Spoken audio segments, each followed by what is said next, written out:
지난 주일 우리는 동일한 본문의 말씀을 통해서 우리의 인생에는 반드시 최후의 심판이 있다는, 최후의 결산이 있다는 그러한 주제를 가지고 하나님의 말씀을 함께 나누었습니다.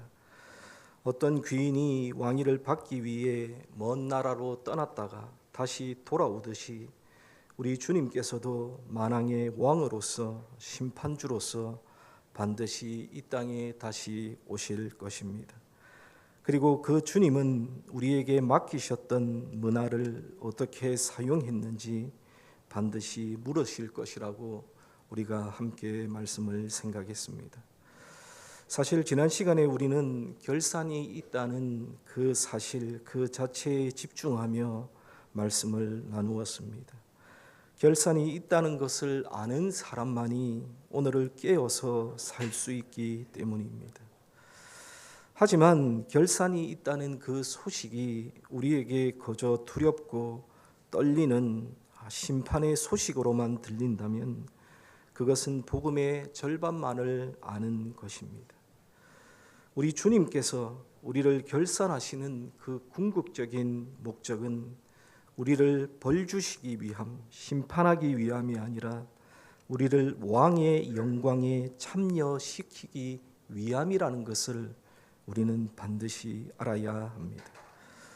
오늘은 지난주에 이어서 열문화 비유의 두 번째 시간으로 우리 주님께서 우리를 평가하시는, 결산하시는 그 구체적인 기준이 무엇인지, 그리고 그 결산 끝에 우리를 기다리고 있는 보상의 정체는 무엇인지, 마지막으로 우리가 그 보상을 바라보며 오늘을 어떻게 견디어내고 살아내야 하는지에 대해서 함께 말씀을 살펴보면서 은혜를 나누고자 합니다. 여러분, 우리가 오늘 본문의 이 비유를 대하면서 반드시 기억해야 할 것은 이 비유는 단순히 열심히 일해라, 열심히 살아라 라는 도덕적인 교훈, 도덕적인 훈계가 아니라는 것입니다. 이 비유의 핵심은 왕의 통치 방식에 대한 선언이며 그 통치 아래에 있는 백성들이 누릴 영원한 영광에 대한 약속의 말씀입니다. 먼저 바라기는 오늘 말씀을 통해서 우리 신앙의 태도가 새롭게 바뀌고 장차 나타날 영광을 향한 그러한 확신이, 하늘나라의 영광에 대한 확신이 뜨겁게 회복되는 그러한 시간들이 다 되시기를 주님의 이름으로 간절히 축원합니다. 우리는 먼저 오늘 본문의 비유에서 가장 안타까운 인물인 세 번째 종에 대해서 먼저 살펴봐야 합니다. 그는 주인이 맡긴 한 문화를 그가 가지고 있었지만 그 한 문화를 가지고 장사하지는 않았습니다. 오늘 본문 20절에 보시면 또 한 사람이 와서 이르되 주인이여 보소서, 당신의 한 문화가 여기 있나이다. 내가 수건으로 쌓아두었나이다 라고 말씀하고 있습니다. 여러분, 이 세 번째 종은 주인이 맡긴 한 문화를 가지고 장사하지 않았습니다. 여러분, 이 종은 왜 주인이 맡긴 한 문화를 가지고 다른 종들처럼 장사하지 않았을까요? 이어지는 본문인 21절에 보시면 그는 주인이 엄한 사람이라서 무서웠다라고 핑계를 대고 있습니다. 하지만 이것은 비겁한 변명일 뿐입니다. 그가 장사하지 않은 근본적인 이유는 왕이 가져올 영광에 대한 분명한 확신이 없었기 때문입니다. 여러분, 주인은 왜 종들에게 자신의 은화를 맡겼을까요? 주인은 단순히 종들을 부려먹으려고 돈을 맡긴 것이 아니었습니다.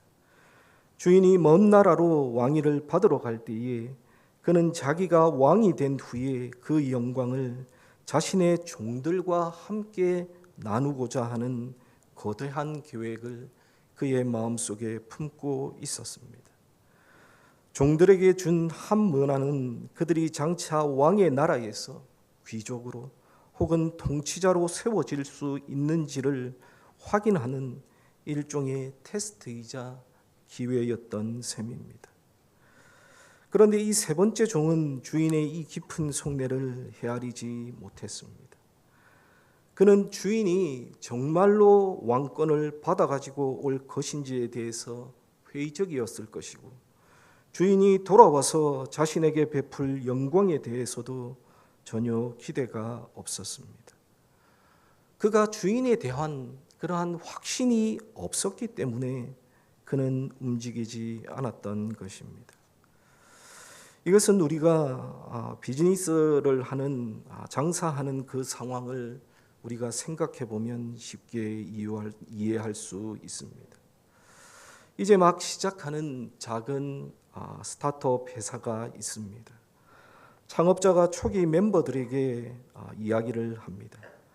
지금은 회사 창립 초기라서 월급을 많이 줄 수는 없지만 우리 회사가 성장하고 상장이 되면 여러분에게 엄청난 주식을 주겠습니다. 우리 함께 회사를 키워가고 가치를 만들어 나갑시다라고 이야기를 합니다. 여러분, 이때에 이 말을 듣는 직원들은 크게 두 부류의 사람이 있을 것입니다. 한 부류는 이 회사의 미래 가치를 확신하는 사람입니다. 그는 지금 당장은 그에게 떨어지는 보상이 적어도 밤을 새워 열심히 일합니다. 왜냐하면 미래의 영광이 지금의 고생과는 비교할 수 없음을 잘 알고 있기 때문입니다. 반면에 회사의 미래에 대해서 확신이 없는 사람, 확신을 못하는 사람은 적당히 시간만 때울 것입니다. 그에게 이 일은 그저 지루한 노동일 뿐이기 때문입니다. 그런데 오늘 본문에 등장하는 이 세 번째 종은 바로 이 두 번째 부류의 사람이었습니다.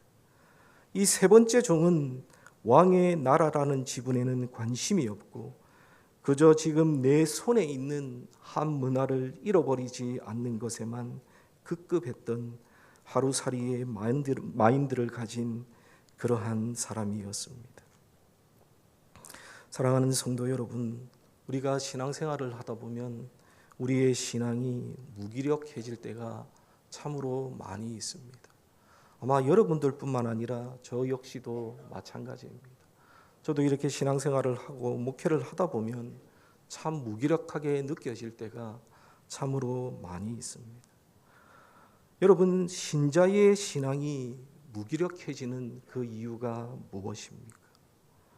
왜 헌신이 아깝게 느껴지고 주일 예배 한번 드리는 것도 짐처럼 느껴질까요? 그것은 우리가 장차 누릴 하늘 영광에 대한 확신이 희미해졌기 때문입니다.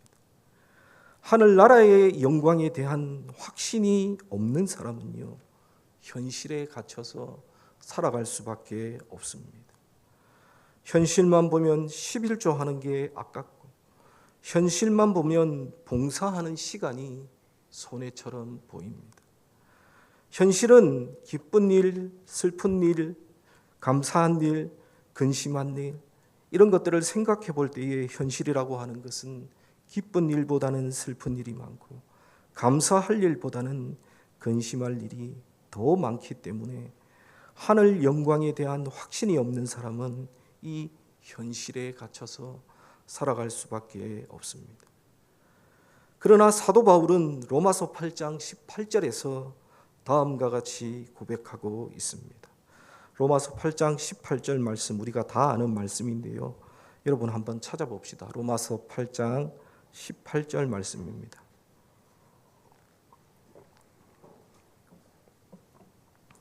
로마서 8장 18절 말씀입니다.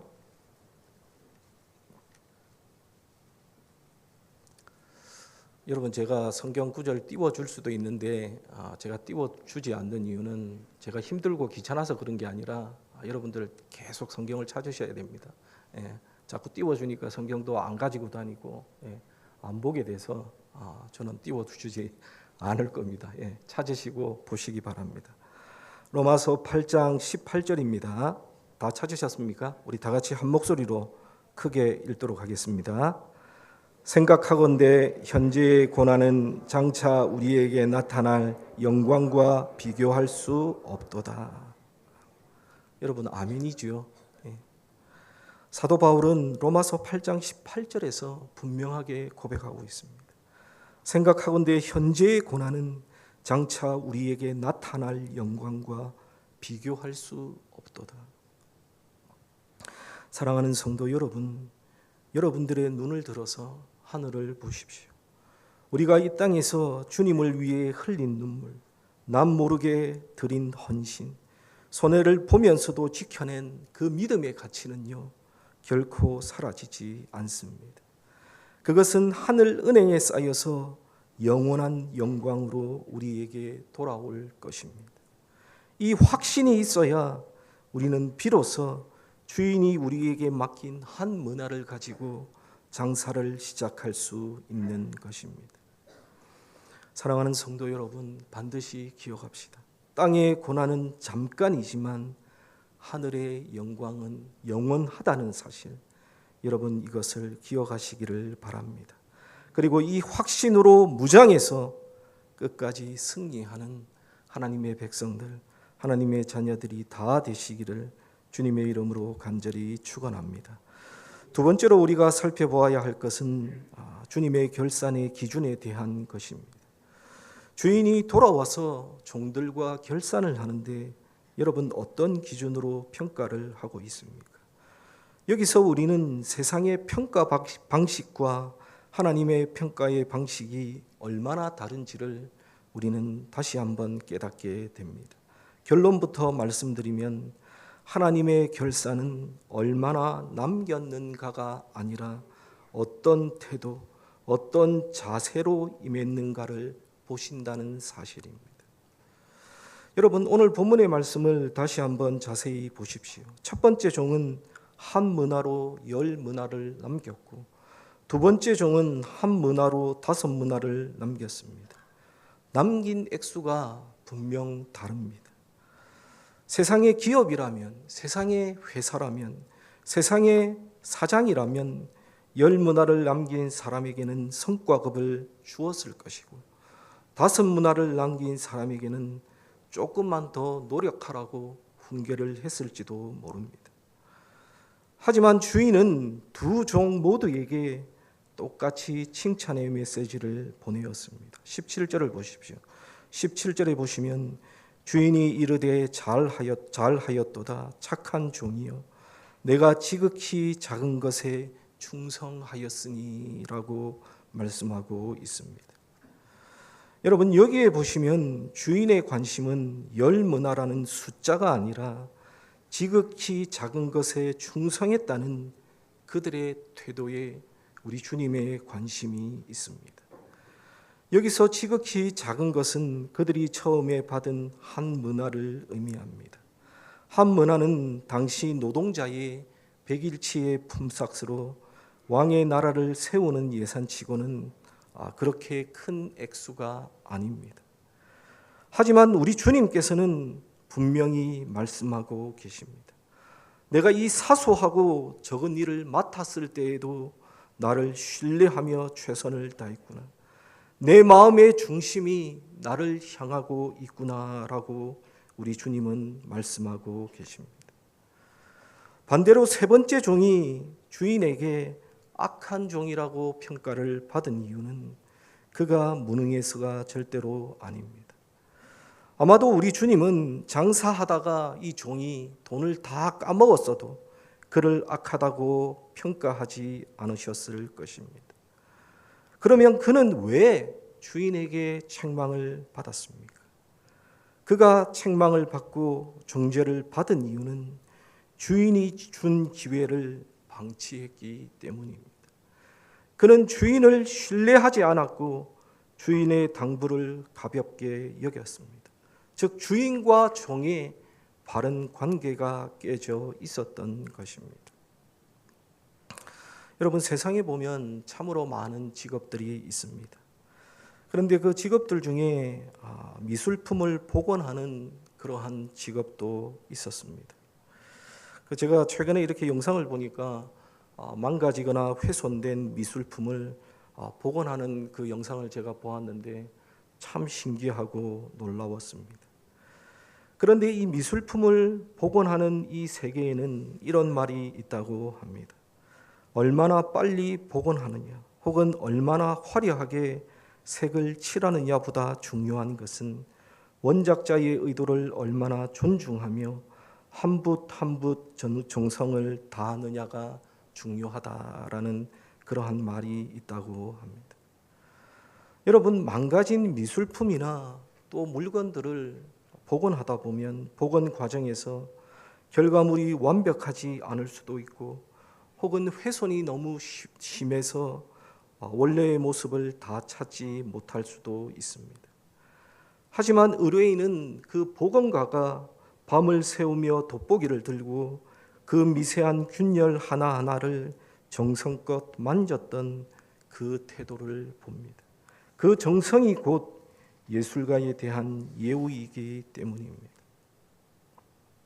여러분 역시 마찬가지입니다.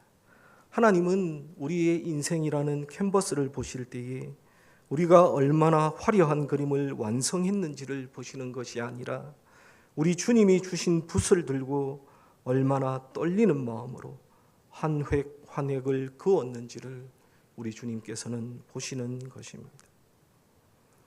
사랑하는 성도 여러분, 혹시 교회 안에서 자신과 다른 사람을 비교하시면서 낙담하고 계신 분은 없으십니까?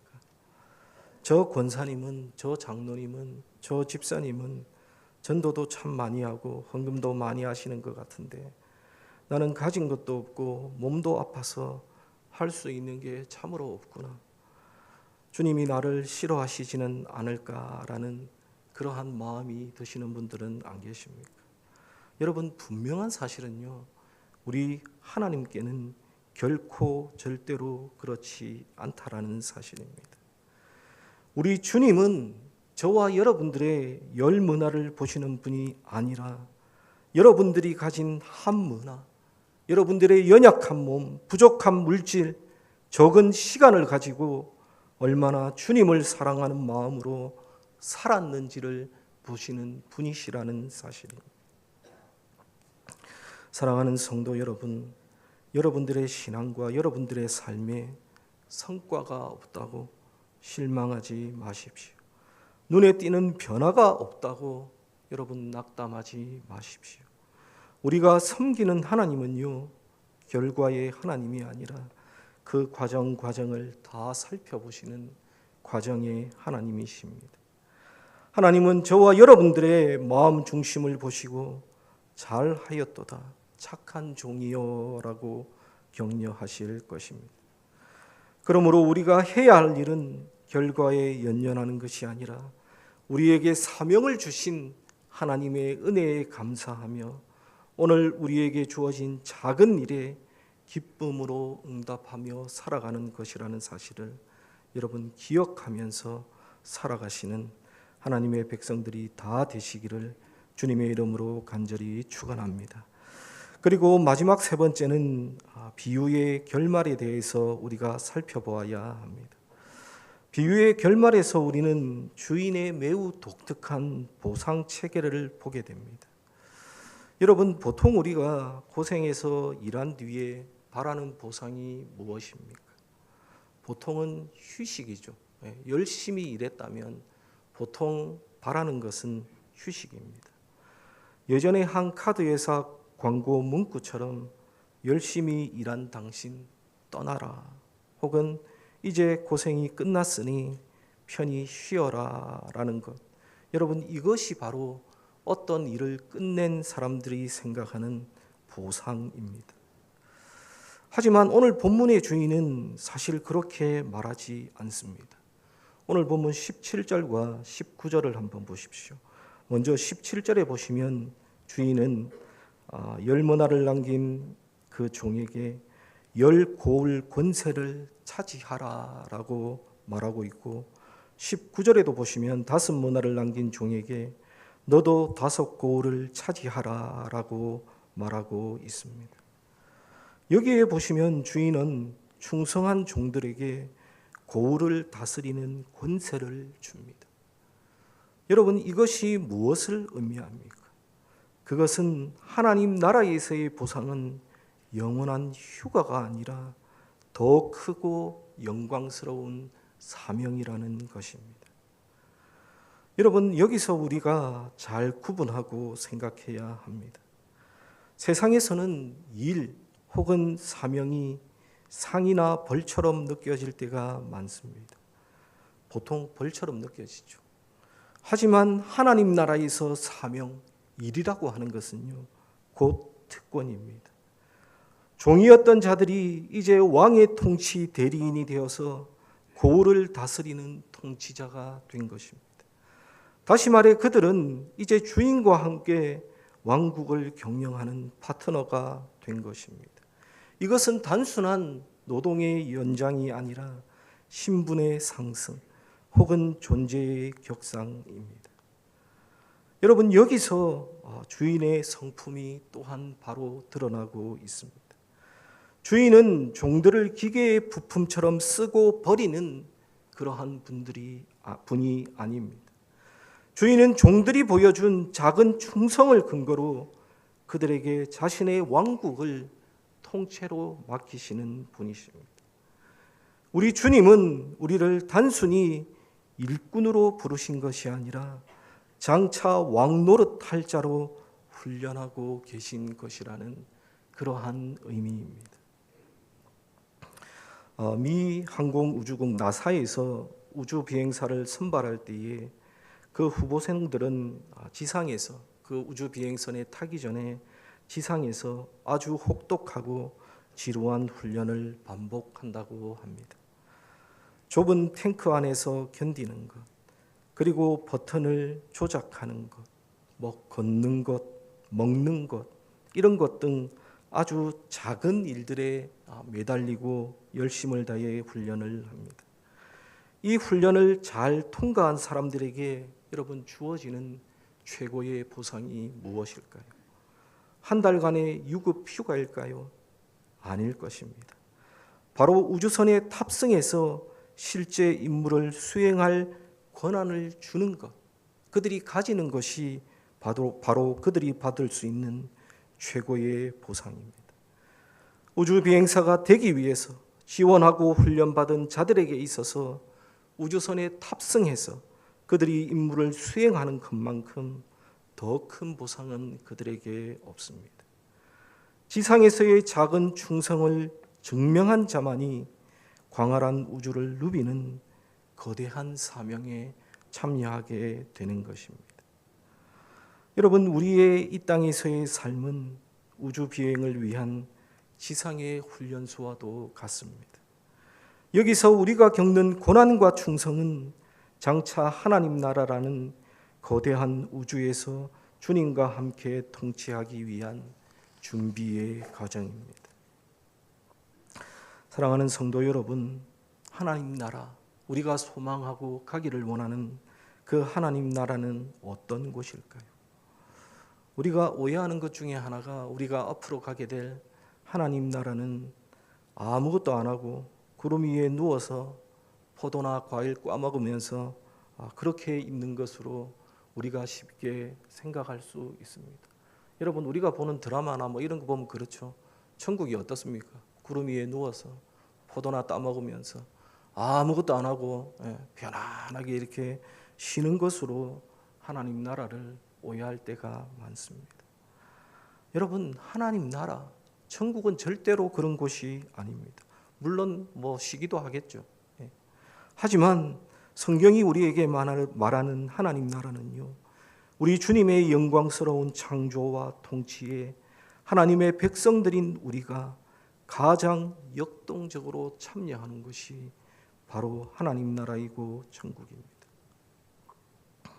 사랑하는 성도 여러분, 지금 여러분들에게 맡겨진 직분과 사명이 혹시 무겁게 느껴지십니까? 언제까지 내가 교회에서 이 일을 해야 하나? 이제는 좀 쉬고 싶다라는 그러한 마음들이 드십니까? 아니면 직분을 맡아야 하는데 섬기고 봉사하고 일하는 것이 두려워서, 내 시간이 피해받는 것이 두려워서 주저하고 계십니까? 목사님이 교사나 교회학교 교사나 차량 봉사나 찬양대나 찬양팀으로 섬길 자를 찾는다고 몇 주째 광고하고 있는데 지원하자니 너무 힘들 것 같고 내 시간 빼앗길 것 같고 그래서 해야 하나 말아야 하나 주저하고 계신 그러한 분들이 계십니까? 여러분 반드시 기억하십시오. 지금 여러분들이 감당하고 있는 그 작은 충성이 장차 여러분이 다스릴 고울의 숫자를 결정한다라는 사실입니다. 다시 한번 말씀드릴게요. 지금 여러분들이 감당하고 있는 그 작은 충성이 장차 여러분이 다스릴 고울의 숫자를 결정합니다. 그래서 어떻게 보면 우리가 이 땅에서 사명을 감당하는 것, 하나님께서 주신 그 일들을 감당하는 것은 우리가 주님께 무엇을 해드리는 것이 아니라 사실은 주님이 우리를 왕의 파트너로 빚어가시는 은혜의 과정이라는 사실입니다. 주님의 보상은요, 우리 주님의 보상은 휴식이 아니라 더 큰 신뢰입니다. 주님께 더 크게 쓰임받는 것이 성도에게는 가장 큰 영광입니다. 주님 저를 믿고 더 큰 일을 맡겨주셔서 감사합니다라는 그러한 영적인 자각이 우리 교회 안에 이 시간에 다 있으시기를 주님의 이름으로 간절히 축원합니다. 설교를 정리하겠습니다. 오늘은 열무나 비유의 두 번째 시간으로 결산의 기준과 보상 그리고 그 근거가 되는 확신에 대해서 우리가 말씀을 나누었습니다. 사랑하는 성도 여러분, 다시 한번 제가 강조를 합니다. 하나님 나라에 대한, 왕의 나라에 대한, 영광에 대한 확신이 없으면요, 결코 이 땅에서 충성할 수 없습니다.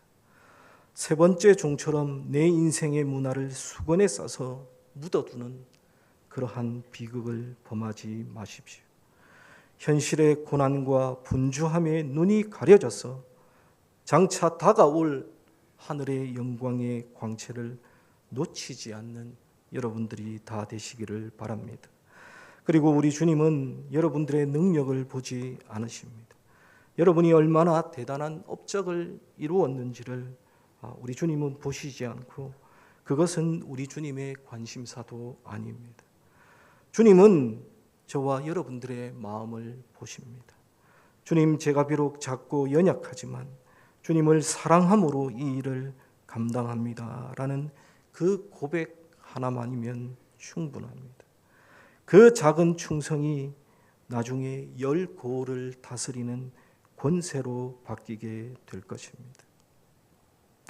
낮은 자로 이 땅에 오신 우리 예수님은 우리를 위해 자신의 모든 것을 내어주시는 최고의 충성을 하나님 앞에 드렸습니다. 그러므로 우리 주님을 따르는 주님의 제자들인 우리의 삶을 다시 한번 주님 앞에서 새롭게 하는 시간이 되기를 바랍니다. 게으름의 수건을 걷어치우고 우리에게 맡겨진 사명의 현장으로 달려갑시다. 장차 우리가 주님의 손을 잡고 영광스러운 왕의 나라를 함께 다스릴 그날을 소망하면서 우리에게 주어진 하루하루를 최고의 충성으로 채워 나갑시다. 그리고 그날에 우리 모두가 주님의 품에 안겨서 착하고 충성된 종아, 내가 지극히 작은 것에 충성하였으니 내 즐거움에 참여하라라는 칭찬을 듣는 이 세상의 승리자들이 다 되시기를 주님의 이름으로 간절히 축원합니다. 이 시간 다 함께 기도하겠습니다. 참 좋으신